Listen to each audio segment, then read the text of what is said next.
messieurs, bonsoir. Notre émission, en toute franchise, sera aujourd'hui consacrée à un Camerounais, le professeur Edouard Titus. Nous avons, il y a quelque temps, séjourné au Cameroun et l'occasion nous a été donnée de le rencontrer. Edouard Titus, qui a été tour à tour conseiller spécial à la présidence de la République, secrétaire général de la présidence de la République, ministre de l'enseignement supérieur et ministre de la santé publique. Le 20 avril 1997, le professeur Edouard Titus démissionne du gouvernement et dépose sa candidature à l'élection présidentielle. Il sera arrêté et emprisonné au motif de détournement de deniers publics. Pendant son incarcération, le professeur Edouard Titus, qui a passé 17 ans dans une cellule du secrétariat d'État à la Défense, a eu l'opportunité d'écrire un livre, le titre « Méditation de prison ». Nous l'avons rencontré pour discuter de cet essai, discuter de son séjour en prison et de sa vie aujourd'hui qu'il est libre. Bonjour professeur Titus Edouard et merci de nous donner l'opportunité de parcourir avec vous les pages de votre essai intitulé « Méditation de prison ». Bonjour. Ce livre, sous-titré « Écho de mes silences », a été préfacé par Odile Tobner, épouse de feu Mongbeti. Nous allons découvrir et relire ce livre. Nous le ferons en revenant sur quelques thèmes qui y sont développés. Votre première lettre à la nation, qui en fait constitue l'élément déclencheur de votre incarcération. Nous parlerons de votre définition de la torture telle que vous l'avez vécue, de la politique, du système, de la justice. Mais avant, je voudrais commencer par la préface. Selon Odile Tobner, le texte, pour la reprendre, s'impose par sa puissance. Vous avez choisi de faire dans la litote, de dire le moins pour signifier le plus, faire comprendre l'indicible. À travers une approche pluridimensionnelle, poétique, épistolaire ou dramatique, vous amenez ainsi le lecteur à écouter vos silences et à lire entre les lignes de vos méditations. Pourquoi avoir choisi ce genre, professeur ? Je vous sais gré de venir relire avec moi cet ouvrage qui aura été un message. Mais avant tout, je voudrais signifier ici ma totale et profonde gratitude à Madame Odile Tobner qui a bien voulu préfacer cet essai. Je dois dire que cette préface a été sublime dans sa forme et exhaustive dans son contenu. Professeur, Madame Tobner, vous l'avez rencontrée où? Comment est-ce que vous la connaissez? Eh bien, vous serez surpris. J'ai jamais rencontré Madame Odile Tobner. C'est tout simplement parce que, par l'intermédiaire des amis, elle a lu mon manuscrit. Elle s'est engagée elle-même à le préfacer. Eh bien, vous me posez la question pour savoir pourquoi j'ai choisi ce style. Eh bien, c'est un style qui me convient d'abord à ma propre personnalité. Je suis plutôt introverti, mais en même temps, à cause de l'environnement dans lequel je me trouvais lorsque j'ai écrit cet essai. Il fallait être très prudent, mais en même temps, dans cette prudence et dans ce langage, disons, imagé, j'ai voulu véhiculer cette puissance intérieure afin que je puisse partager ce que je vivais en ce moment-là. Professeur, vous décidez, avant votre incarcération, de démissionner du gouvernement d'alors, ensuite poser une candidature à l'élection présidentielle. En fait, tout part de là. Donc, il y a d'abord eu un constat, celui d'une société exsangue, et vous prenez donc la décision d'apporter, j'allais dire, un remède au corps sociétal malade camerounais. Ça a pris quand même 12 années pour que vous vous rendiez compte qu'il y a des choses qui n'allaient pas. Oui, il y en a qui trouvent que 12 ans, c'est trop long, que j'aurais peut-être dû J'ai attendu trop longtemps pour manifester cela. Mais je vais vous dire que, d'abord, on ne devient pas ministre pour démissionner le lendemain. Première chose. La deuxième chose, c'est que pour prendre de telles décisions, il faut assez de temps pour avoir vécu le système, avoir donné tout ce qu'on pouvait, avoir pensé. Pour moi, 12 ans, c'est peut-être pas assez, mais pour d'autres, ça peut être trop. Je dois dire que dans ce genre de choses, après avoir vécu intensément ce système, j'ai analysé, j'ai vu que c'était un système qui s'était essoufflé, surtout parce qu'il n'y avait pas de projet. Et puis, dans le système, chacun y donne du sien. J'ai donné du mien, et j'ai pensé qu'à un moment donné, je ne pouvais plus réussir à donner ce que j'estimais positif. Alors j'ai pris cette décision lourde, non seulement de démissionner, mais de proposer autre chose pour que notre pays puisse bénéficier d'une autre proposition. D'une autre approche. Tout à fait. Vous avez été tour à tour ministre chargé de mission à la présidence de la République, conseiller spécial à la présidence de la République, ministre de l'enseignement supérieur, secrétaire général à la présidence de la République, ministre de la Santé. Des postes assez importants, des postes de décision. C'est-à-dire que vous avez été l'émanation même d'une certaine politique camerounaise vécue par les Camerounais. Et vous écrivez à ces Camerounais, vous dites que j'ai besoin de votre complicité pour qu'ensemble nous sortions ce pays de l'impasse du désespoir. Vous dites que le temps est venu pour s'engager définitivement. Vous demandez que les Camerounais n'aient plus peur, qu'ils n'acceptent plus l'intimidation, le mensonge. Ça veut dire qu'ils avaient peur, on leur mentait et ils étaient intimidés. Oh oui, ça c'est une analyse faite dans la chaleur de l'action. Sous le feu de l'action, oui. Oui. Et je pense que vous venez de citer les missions, enfin les fonctions que j'ai occupées. Vous confirmez par là que les 12 ans, disons, se justifient. Alors, dans toutes ces fonctions, je crois que j'ai fait de mon mieux pour contribuer, n'est-ce pas, au succès du système, mais c'est justement à cause de cela que j'avais la certitude de ma décision. Alors, quand je parle de peuple terrifié, eh oui, le peuple est terrifié. C'est-à-dire que il n'y a pas de liberté. On ne peut pas penser. Les génies sont écrasés. Alors, en politique, pour pouvoir œuvrer à ce niveau, le peuple doit non seulement vous comprendre, et pour qu'il vous comprenne, il faut que vous expliquiez.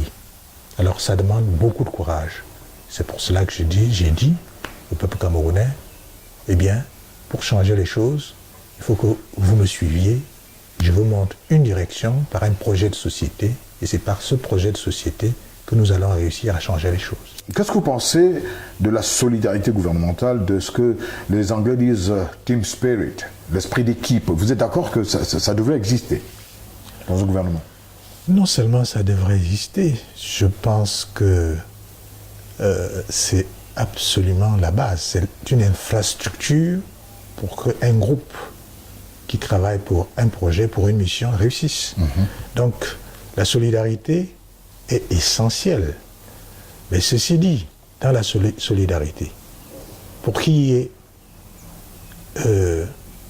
des résultats positifs, il faut que chaque individu de ce groupe fasse fassent tout pour être performants. Et c'est cette performance liée les uns avec les autres qui donne, n'est-ce pas, qui booste l'action pour que l'action puisse réussir. Le corollaire justement de ce travail en équipe, c'est que il y a à partager les succès et malheureusement les échecs. Vous partagez les succès et les échecs du gouvernement à cette période. Vous êtes responsable de la situation, d'une certaine manière, professeur. Oh, partager, vous êtes obligé de partager. Mais vous n'êtes pas nécessairement responsable. Il faut faire la part des choses. La part des choses. Mais à un moment donné, quand vous trouvez que vous avez donné assez et que ça ne change pas, vous avez le devoir et le droit de pouvoir dire et proposer autre chose. Et c'est ce qui est arrivé. À propos de propositions, revenons donc sur les grandes lignes. Quelque part, un jeune, un emploi, c'est une des phrases choc de votre vision de ce Cameroun, un jeune, un emploi. Quoi d'autre que vous aviez à proposer?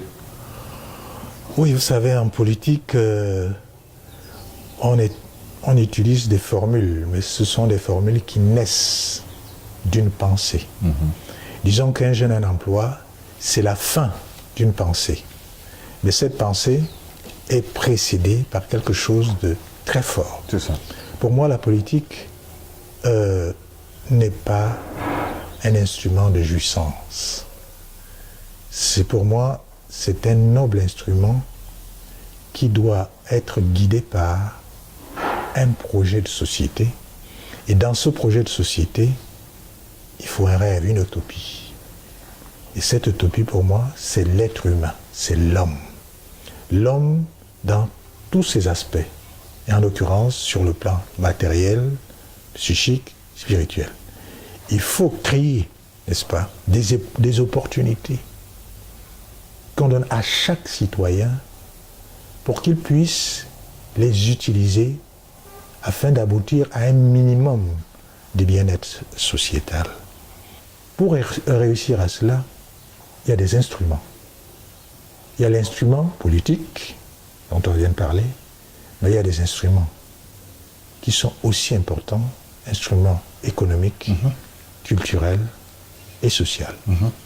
Et un jeune et un emploi, vous voyez aujourd'hui, c'est un problème qui est mondial, l'emploi. Si les jeunes ne trouvent pas d'emploi, il ne peut pas avoir d'épanouissement. Pas du tout. Or, cette formule voudrait dire qu'on doit s'engager dans un certain type de politique, corroborée par une économie, évidemment aujourd'hui c'est l'économie du marché, qui, qu'on le veuille ou pas, doit aboutir à servir l'homme et non pas l'homme qui doit servir soit la politique, soit l'économie. C'est ça. Professeur Edouard Titus, dans l'imagerie populaire, on vous a toujours connu comme étant très proche du président Biya. D'aucuns disaient même que vous étiez son médecin. Et comme nous l'avons vu tantôt, vous avez travaillé, j'allais dire, au noyau même de ce gouvernement qui est le secrétariat général. Qu'est-ce que vous dites à ceux qui disent que vous avez trahi, justement, en décidant de partir, de rompre?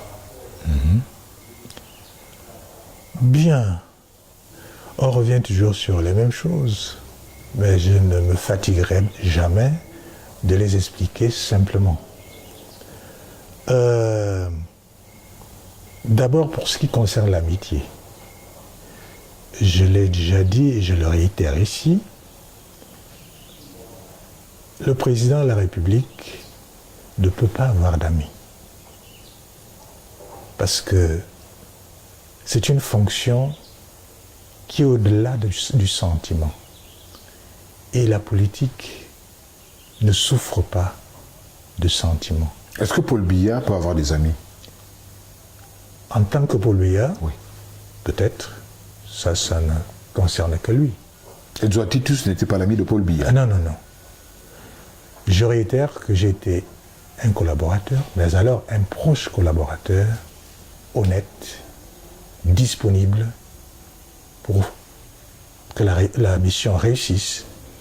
Et cette disponibilité, on l'a vu par la proximité de l'individu, bien sûr. Et justement, c'est cette proximité qui a permis que je vois peut-être plus clair que d'autres. Et c'est ça qui m'a peut-être donné l'opportunité de faire des analyses aussi profondes que je n'aurais faites autrement. Si vous étiez un peu plus loin. Voilà. Ouais. Donc il faut plutôt voir cela de ce côté plutôt que le côté sentimental.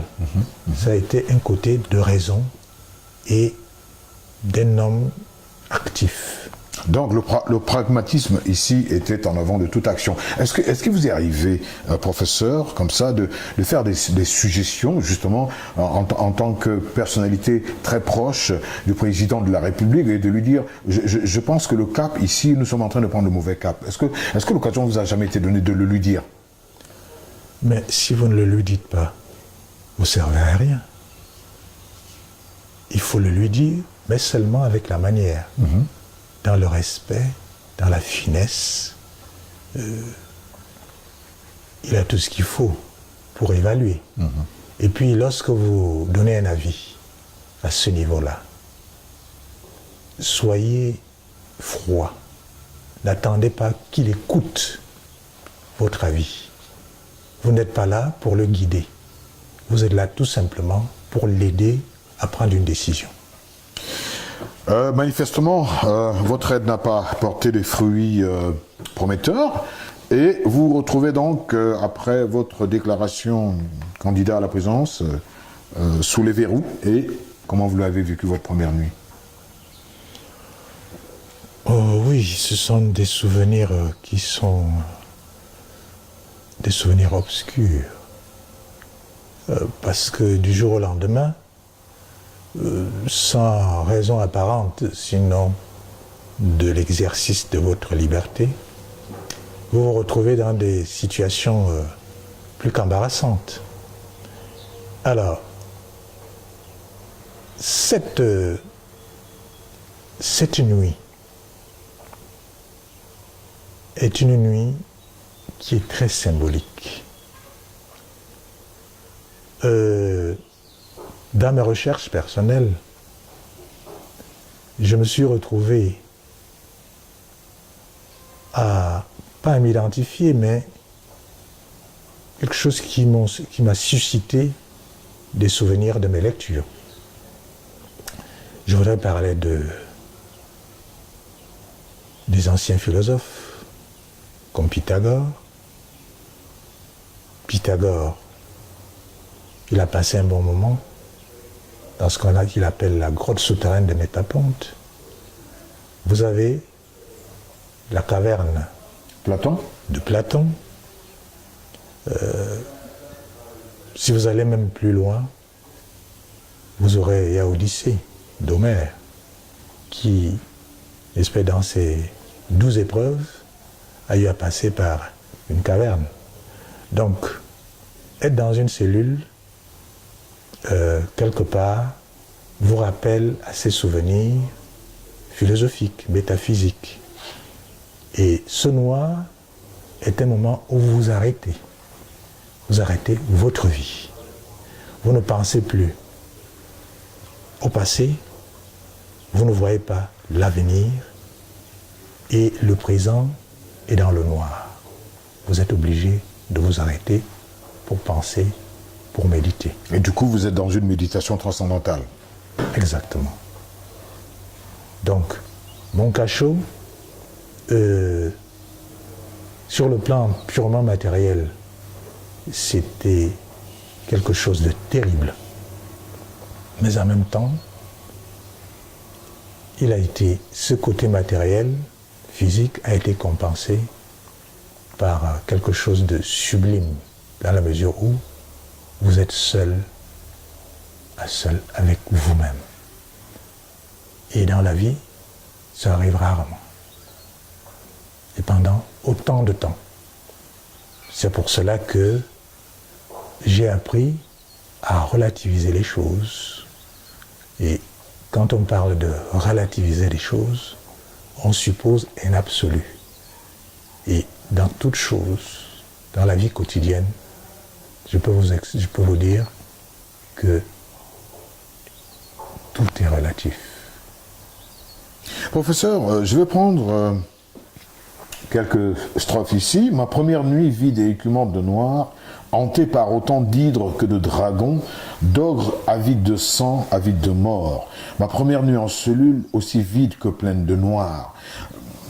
Quand on parle d'hydres, de dragons, d'ogres avides de sang, à qui est-ce qu'on fait allusion ici? Oh, je crois que ceux qui me lisent comprennent. Je ne suis pas allé en prison de par moi-même. C'est tout ce tissu, n'est-ce pas, de personnes, d'individus qui ont sublimé le mal et pensent que pour leur bonheur, il faut que l'autre subisse le malheur. Ils ont construit leur bonheur sur le malheur des autres. Et c'est ça que je dénonce pour que cela ne se reproduise jamais plus. Je suis très percutant parce que je l'ai dit ailleurs, que je les connais. Mais en même temps que je les connais, je les, avec beaucoup de respect, je les chosifie. Ensuite, chapitre 4, vous parlez de la prison, vous parlez de votre prison. Vous parlez de laquelle? Quand vous dites la prison, ma prison, c'est le CED, c'est autre chose? Par pudeur, j'évite toujours de décrire les jours qui se sont égrenés. 17 ans dans un cachot souterrain, infect, n'est-ce pas? Je n'ai pas envie de faire vivre ça au lecteur parce qu'il y a mieux que ça. Le cachot dans lequel j'ai vécu pendant 17 ans, je l'ai dompté. Je l'ai dompté pour aller plus loin. Et le plus important, c'est pas la terreur que j'y ai vécue à chaque instant, mais c'est plutôt ce que cette terreur a pu faire de moi. Alors, si je comprends bien, quand on regarde la première de couverture, on voit des escaliers qui descendent, on voit une porte noire, c'est sûrement celle de votre cellule. Ainsi, plutôt que de dire une descente aux enfers, vous allez plutôt dire que c'est l'occasion d'une méditation pour retrouver la lumière. Oui.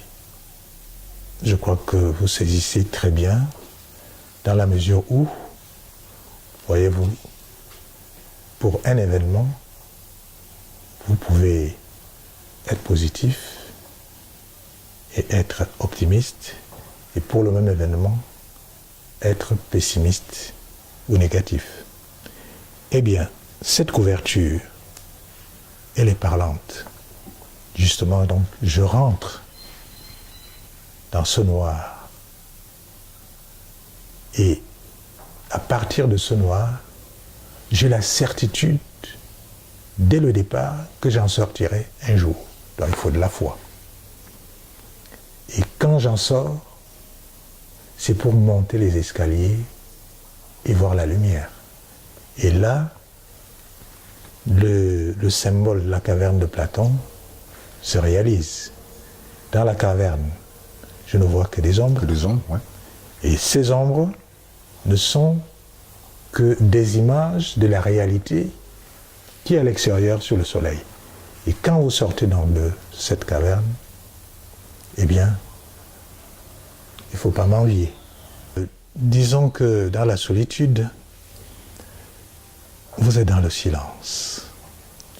Et ce silence, pour moi, a été un langage, et j'ai défini le silence comme un langage de l'infini.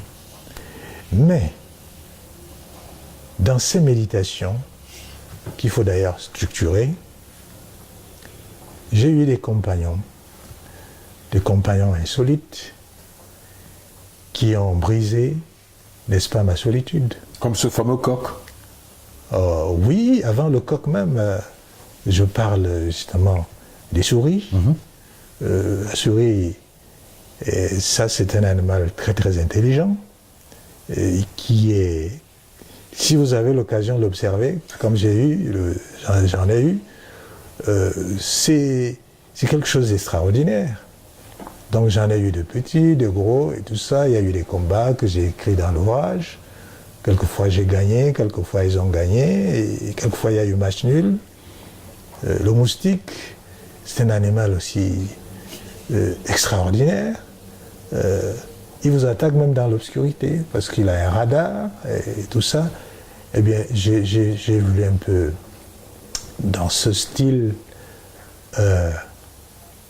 faire ami ce qui pouvait sembler l'ennemi, l'adversaire. Et c'est une technique, même dans la vie courante. Ce n'est pas celui qui vous attaque, ce n'est pas celui que vous pensez être ennemi, qu'il est forcément. Quelqu'un qui paraît ami peut être un ennemi caché. Bon, ceci dit, vous parlez du coq. Là aussi, ça a été quelque chose de sublime, dans la mesure où le coq, c'est le symbole de la Renaissance et de l'apparition de la lumière intérieure. Donc, la visite de mon coq venait me passer un message. Il dit, voyez-vous, vous êtes là, vous n'êtes pas mort, vous allez renaître, et qui sait jamais, vous pouvez voir une lumière plus éclatante le moment venu. Savoir positiver. À propos de découvertes dans votre prison, toutes ces bestioles, ces souris, vous ont sûrement fait découvrir la qualité de nos cellules, de nos prisons. Celles érigées par le gouvernement que vous avez servi à un moment ou à un autre. Si vous aviez à refaire, je prends le cas des prisons, qu'est-ce que vous feriez pour améliorer la situation des prisonniers, par exemple ? Eh bien, je dois vous dire que ça, c'est une des carences de nos systèmes. Si j'avais jamais été en prison, je n'aurais jamais découvert la cellule. Nous vivons en vase clos. Et ça, c'est une des carences de nos gouvernements.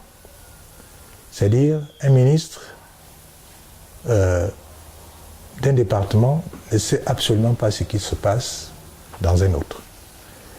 Et ceci est dû à, je dirais, un obscurcissement de l'action. Donc, j'ai découvert la prison centrale d'abord, où j'ai fait 19 jours, et je vous assure que comme je ne crois pas au hasard, c'était pour que je touche du doigt ce que peut vivre un prisonnier, des prisonniers. Alors, parmi les changements de la société, quand on parle de sécurité sociale, mais je vais vous dire une chose, on mesure l'état d'une société, pas seulement par les hôpitaux, n'est-ce pas, par l'éducation, mais par l'état de prison. Parce que lorsqu'on devient prisonnier, une société comme la nôtre, non seulement vous oublie, mais vous diabolise. Le commun camerounais, il est même content de voir des gens en prison. Et tant que ça ne lui arrive pas, il ne peut pas imaginer ce que c'est que la prison. Une prison dans laquelle la torture a pignon sur rue, et c'est l'objet du chapitre 6.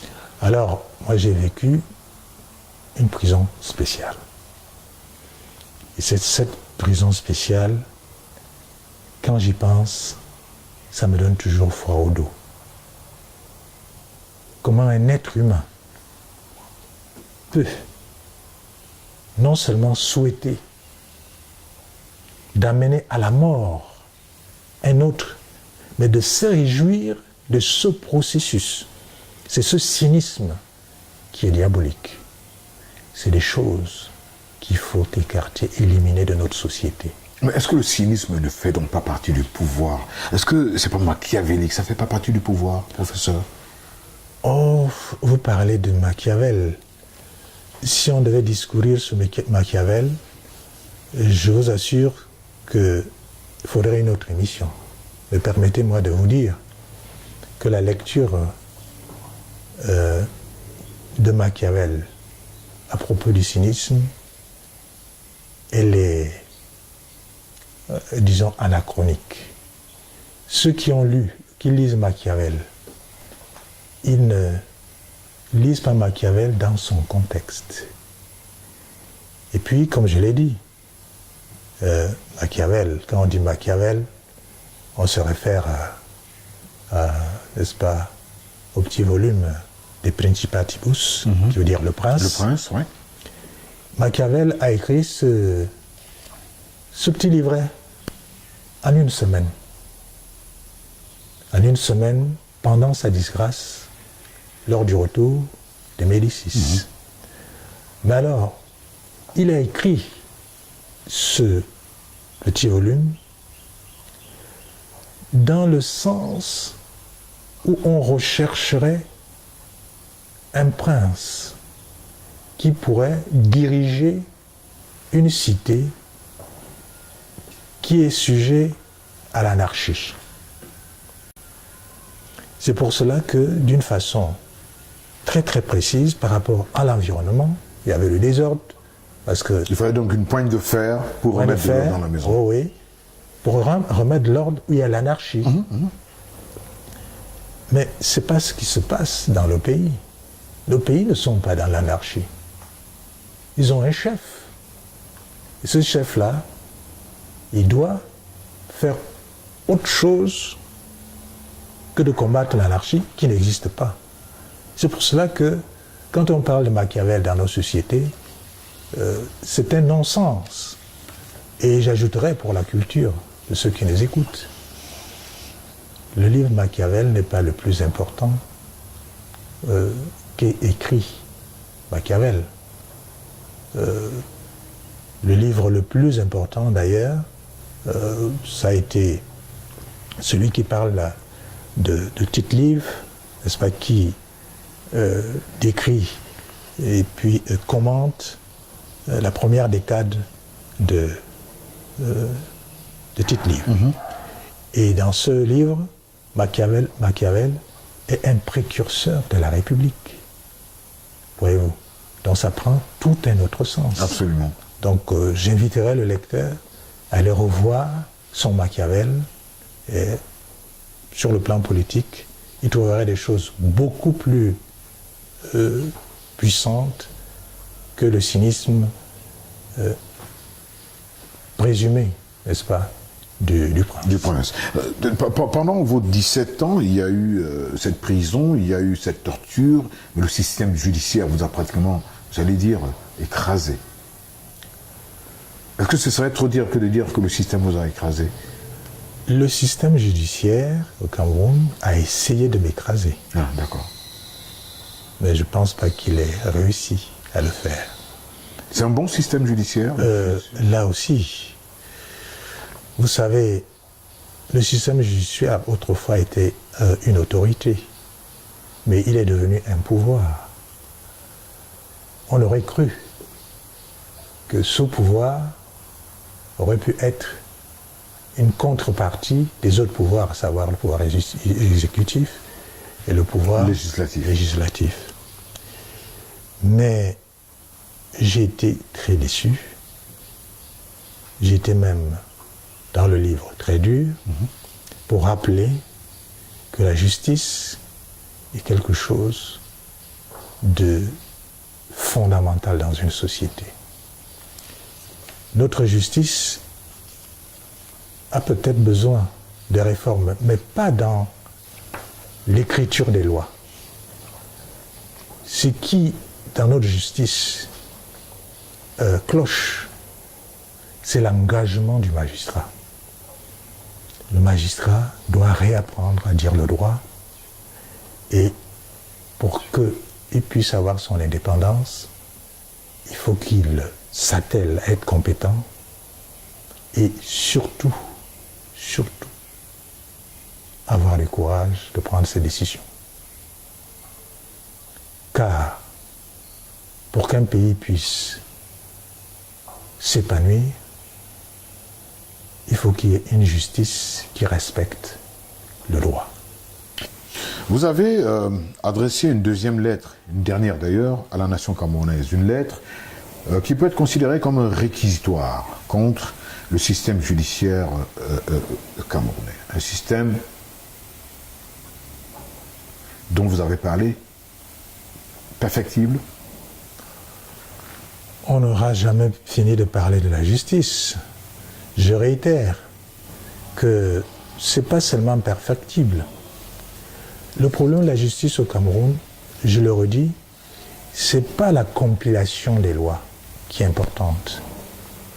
Quand vous lisez le code pénal, il a prévu beaucoup de choses. Évidemment, il y a des choses qu'il faudrait revoir par rapport à l'évolution de la société, mais à mon humble avis, le problème de la justice au Cameroun revient à ceux qui l'exercent, c'est-à-dire tout le système judiciaire,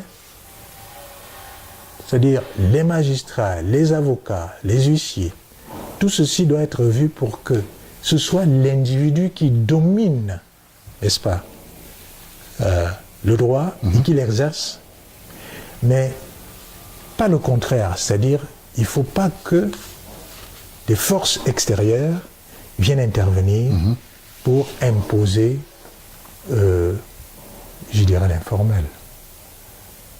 C'est pour cela que non seulement c'est perfectible, mais c'est à souhait qu'à chaque instant, il faut que chaque magistrat, lorsqu'il prend une décision, qu'il sache que s'il prend une mauvaise décision, c'est un tort qu'il fait, non seulement à l'individu, ce qui est déjà très grave, mais à la justice universelle. C'est très très important. Ça. Dans votre déconstruction du système judiciaire camerounais, vous vous mettez en exergue. Est-ce qu'à un moment donné, vous avez eu le sentiment d'avoir à accomplir une mission christique? Oh, une mission christique. Mais vous m'en faites trop. Parce que quelque part, vous parlez de tous vos biens qui ont été pris par ce gouvernement. Vous faites ainsi un clin d'œil à Jean chapitre 19 verset 24 qui dit « Cela arriva afin que s'accomplisse cette parole de l'Écriture. Ils se sont partagés mes vêtements et ils ont tiré au sort ma tunique. » Oui, ça me fait trop l'éloge. Je ne suis pas à ce niveau-là. Je suis justement un simple citoyen. Et en tant que citoyen, je ne mérite pas de voir mes biens confisqués pour rien, parce que cela fait plaisir à celui qui pense avoir le pouvoir. Non, je dénonce cela parce que ce n'est pas des choses, je dirais, qui honorent notre pays. D'ailleurs, ces biens-là, je ne suis pas tellement dominé par la philosophie du bien, comme je l'ai dit.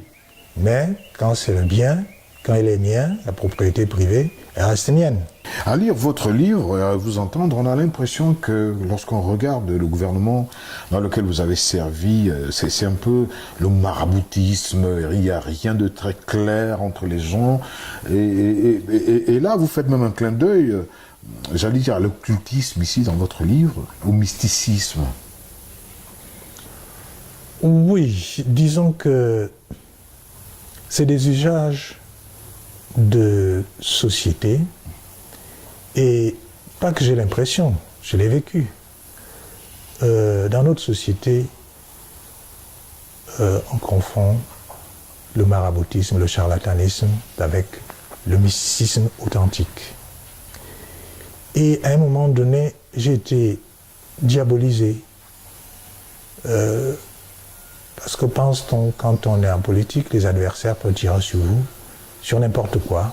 Et sur ce plan, on a voulu faire de moi un gourou d'un mysticisme présumé maléfique. Alors, j'ai eu le temps de mettre les points sur les i. C'est pour cela que vous retrouvez dans l'ouvrage ces chapitres qui parlent de l'occultisme et qui parle du mysticisme authentique. Et alors, j'ai utilisé effectivement de la litote pour parler de l'occultisme. Et ce style, j'ai voulu être très puissant là-dedans, et j'ai utilisé un style, une formule qui dans la littérature on appelle entrope communicationnel, c'est-à-dire avec peu de mots vous frappez très fort pour que le lecteur lui-même, quand il a fini de parcourir la page, il accouche lui-même ce que je sous-tends comme réalité. Et ça a beaucoup frappé pour dire ce que n'est pas le mysticisme d'abord, c'est-à-dire que vous avez des gens qui exploitent les faibles par des formules, disons vraiment charlatanesques. J'ai voulu dénoncer cela. Mais après cela, j'ai voulu en même temps, dans une synthèse peut-être forcée, parce que le mysticisme c'est un univers, définir ce que c'est que le mysticisme, c'est-à-dire cette quête de soi-même par la recherche de la connaissance des lois universelles. Alors, ces lois, lorsque vous les découvrez, vous ne pouvez les utiliser que pour le bien. Donc ça n'a rien à voir avec le charlatanisme. Mais je suis allé plus loin. J'ai pris des exemples, à savoir le nombre. J'ai expliqué que voilà un des sujets qu'on traite dans le mysticisme, et souvent beaucoup de gens m'ont dit qu'ils n'y comprenaient pas grand-chose, mais justement le mysticisme authentique, on n'y va pas pour s'amuser, c'est compliqué, il faut travailler, il faut expérimenter, ça n'a rien à voir avec le charlatanisme. Professeur Titus Edzoa, on vous dit rosicrucien. Est-ce que c'est en rosicrucien que vous avez analysé cette situation du mysticisme, ou alors en professeur de médecine?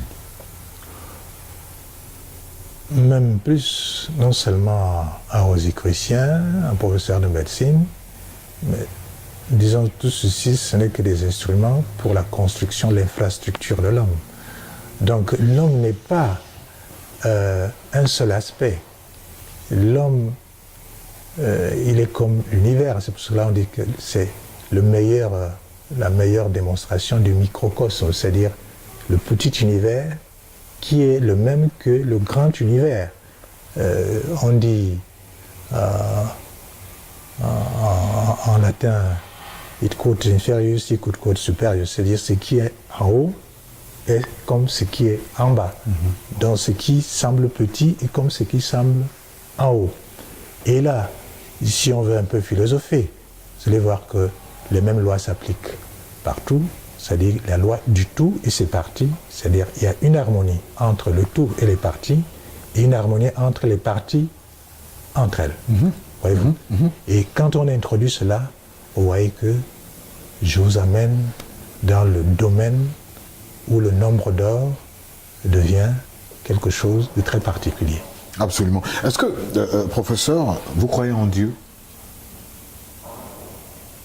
Bien sûr. Vous pensez que Dieu a dû intervenir pour vous aider à vous s'en sortir? Alors, il y a eu un chapitre de Dieu. C'est un chapitre que je pense aussi très intéressant. C'est un des chapitres les plus courts, parce qu'au fait, Dieu est tellement vaste que... Ça nous prendrait une éternité pour... Oui. C'est dans une conception infinie. Et il faut laisser à chacun, quel que ce soit dans la religion, que ce soit dans le mysticisme, ce qu'on nous donne dans la religion doit nous servir pour qu'on puisse rechercher Dieu, non seulement celui qui est à l'extérieur, mais il faut aussi le chercher en nous-mêmes. C'est-à-dire la conception de Dieu doit prendre ce qu'on appelle non seulement la transcendance, mais aussi l'immanence.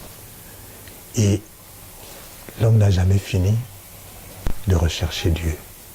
Alors quand vous me posez cette question, si je vous dis que je ne crois pas en Dieu, ceux qui y croient m'en voudront. Si je dis que je crois en Dieu, d'aucuns penseront que je suis un naïf. Eh bien, pour les problèmes de foi, il faut laisser la liberté à chacun, n'est-ce pas, de vivre sa conception de Dieu. Et c'est ça aussi, la vraie liberté.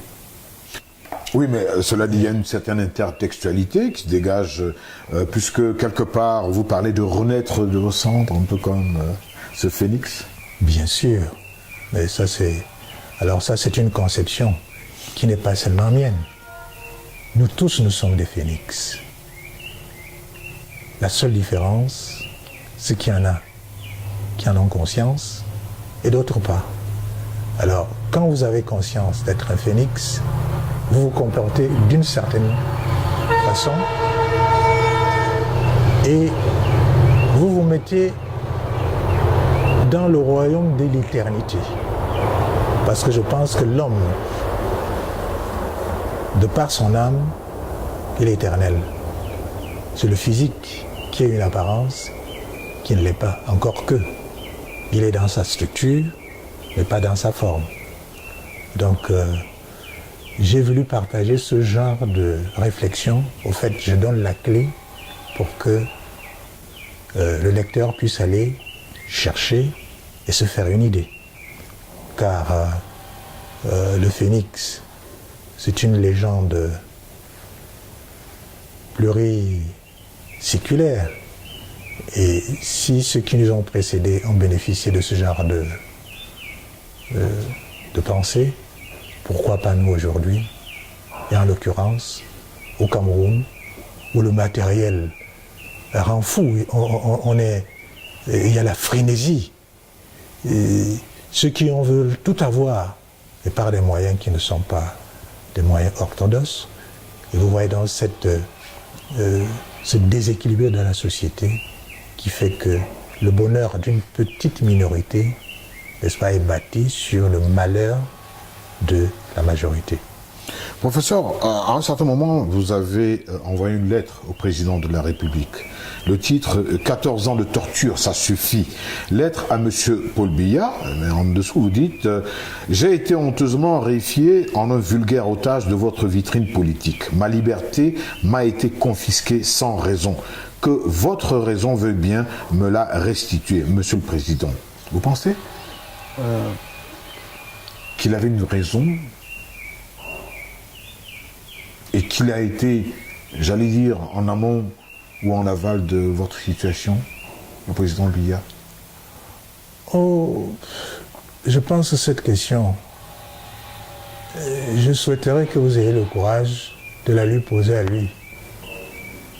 Parce que si je suis un protagoniste, moi je subis.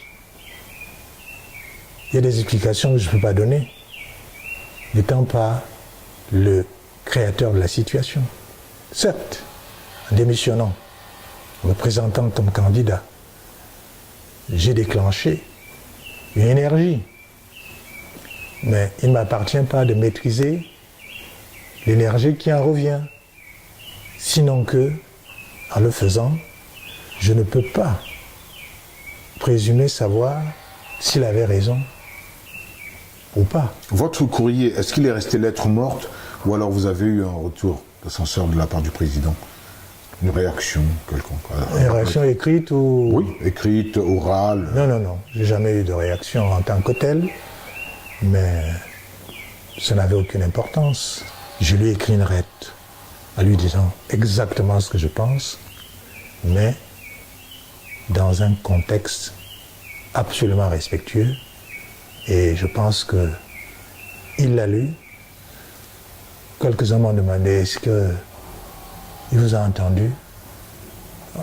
Je ne sais pas s'il m'a entendu, mais j'ai la certitude qu'il a lu ma lettre. Vous avez la certitude qu'il a lu la lettre? Tout à fait. Est-ce que, pour n'avoir pas réagi à propos de silence, justement, on peut conclure qu'il ne dit rien consent dans ce cas? Ça, c'est une question qu'il faut lui poser. Professeur Titus Edzora, aujourd'hui, vous êtes libre. Mais qu'est-ce que la liberté pour vous? Ah oui, définir la liberté n'est pas simple. Je vais me référer à un sénateur polonais du nom de Raphaël Leszczyński qui disait ceci lors d'une séance. Il disait Malo periculosam libertatem quam quietum servitium. Qu'est-ce que cela veut dire? Et je préfère la liberté avec tous ses périls à la quiétude de la servitude. Mais la liberté est quelque chose de très particulier. C'est-à-dire? Car la liberté, ce n'est pas le vin doux, ce n'est pas la femme douce. Ce n'est pas les biens qu'on garde dans les celliers, dans les greniers. Ce n'est pas un enfant dans le berceau. La liberté, c'est aussi un chant solitaire qui, si on ne la maîtrise pas comme il faut, elle a tendance à s'envoler dans les airs. Qu'est-ce que je voudrais dire par là? Quand on a la conception de la liberté, comme j'entends, il doit toujours être accompagné de la conception de la responsabilité. Donc, dire liberté, c'est pas faire ce qu'on veut, mais faire ce qu'on doit faire en assumant ce qui en découle. Donc, pensez toujours, c'est un message que je voudrais faire passer. Dire liberté, c'est la moitié de la pièce, et l'autre moitié, c'est la responsabilité. Et maintenant que vous avez pris du recul, quel est le regard que vous jetez sur ce Cameroun aujourd'hui? Il donne à espérer? Le Cameroun aujourd'hui m'inquiète encore plus qu'hier, car nous nous retrouvons dans un carrefour, je dirais dans une impasse. On n'a pas le temps de regarder en arrière, parce qu'on n'autorise pas qu'on fasse un bilan. Il est interdit de regarder l'avenir. Et on est là, on tourne en rond. C'est-à-dire, le Cameroun est comme tétanisé. Tétanisé dans une terreur qui ne dit pas son nom. Tout le monde a peur de tout et de rien. Alors, dans cet environnement, comment voudriez-vous qu'un homme comme moi ne soit pas inquiet? Qu'est-ce que vous pensez de cette idéologie du président Biya, cette émergence en 2035? Pour émerger, c'est maintenant qu'il faut tout faire pour émerger. Car l'avenir dépend du présent, de ce que vous faites aujourd'hui. Je n'ai pas l'impression que l'action aujourd'hui du gouvernement du Cameroun peut nous faire émerger, non seulement en 2035, mais même en 2080. Vous pouvez me citer aujourd'hui un seul domaine où il y a une activité qui puisse produire, non seulement aujourd'hui, mais demain? Moi, je n'en vois pas.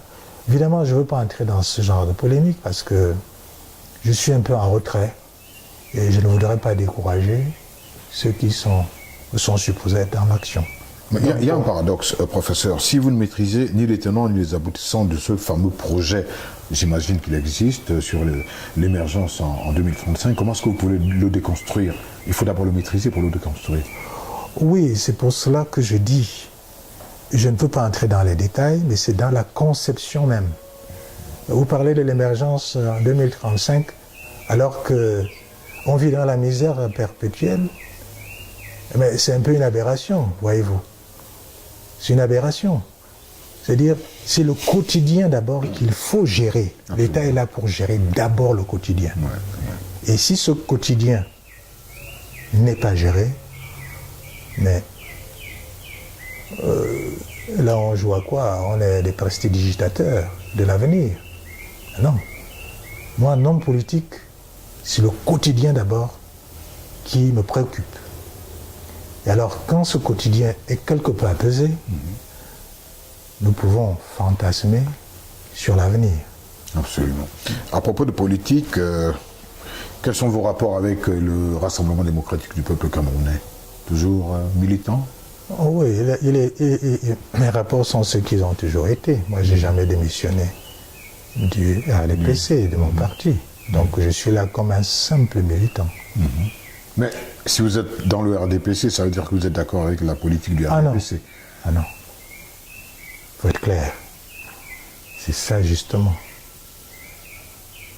C'est pas parce qu'on est dans le même parti qu'on doit avoir une pensée monolithique. Absolument pas. Vous êtes progressiste, c'est ça? Oh, c'était un mot. Bon, ça, c'était un gros mot.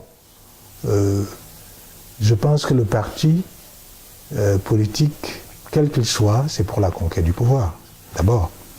Et puis, un parti politique, c'est, disons, le creuset de la pensée de la société. Et cette pensée de la société doit être le résultat, sinon la synthèse, des génies de ceux qui militent dans ce parti. Donc, être progressiste ou pas, ça n'a pas d'importance. C'est par rapport à quoi, par rapport à qui. Sinon que, pour moi, le parti doit être un outil d'une pensée politique, toujours pour pouvoir aboutir au bien-être de l'individu. Il ne faut jamais perdre cela de vue. Ok.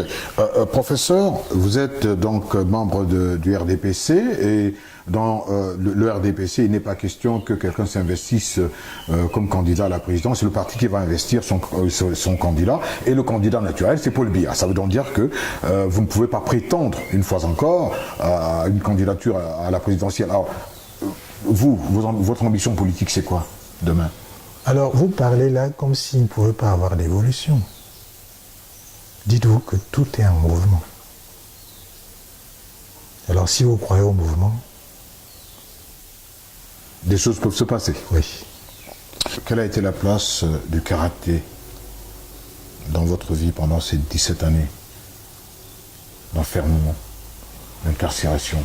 Oui, voyez-vous, je me rends compte, pour notre échange, qu'on parle toujours de la même chose, mais sous des aspects différents. On parle de l'homme.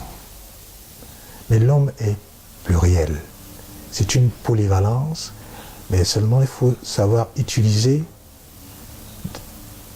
pour un événement ou pour une situation telle force qui vous anime pour en être une autre force. Alors je vous dirais que l'art martial, pour moi, non seulement est essentiel, mais a toujours été essentiel. C'est quoi l'art martial? On dit bien art, mais martial, c'est quelque chose de physique, de fort.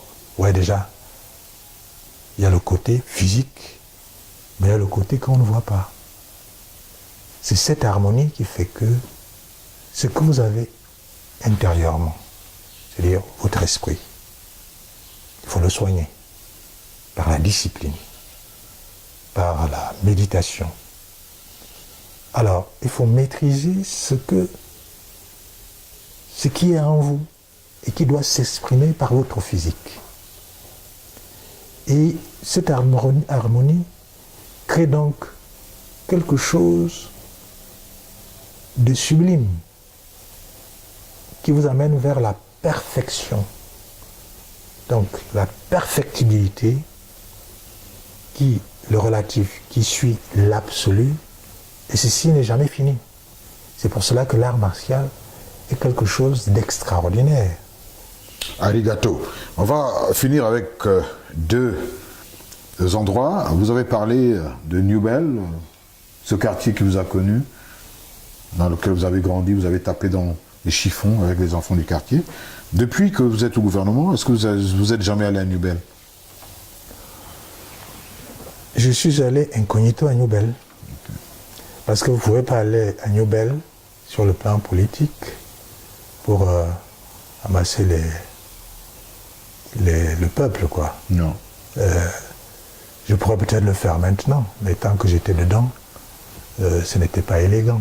Ça aurait été malhonnête. Mais pour moi, Newbel, j'ai parlé de Newbel parce que ça m'a donné une richesse que j'ai eu à cultiver, en l'occurrence le partage de peu, c'est-à-dire la frugalité, le respect de l'autre et surtout ne jamais avoir de complexe. Et vous parlez de Yaoundé, vous dites mon ami malgré tout. Pourquoi malgré tout? Ah, mais c'est à Yaoundé qu'on a failli me tuer. Mais monsieur, mais c'est pas Yaoundé qui a failli me tuer, mais c'est ceux qui habitent à Yaoundé. C'est-à-dire que le lieu me rappelle la torture. Mais je ne dois pas me méprendre. C'est à Yaoundé que j'ai appris beaucoup de choses. C'est à Yaoundé que j'ai exercé mon métier. C'est à Yaoundé que je suis devenu un homme d'État. C'est à Yaoundé que je suis devenu un homme politique. Mais j'ai connu la torture, mais c'est aussi à Yaoundé où j'ai été délivré. Et c'est de Yaoundé que vous adressez à nos téléspectateurs. Professeur, je vous remercie de nous avoir accordé cet entretien à propos de votre livre, de votre vie. Merci une fois de plus et au plaisir de vous retrouver un de ces quatre. C'est moi qui vous remercie d'être venu partager avec moi ce que j'estime un point important de ma vie.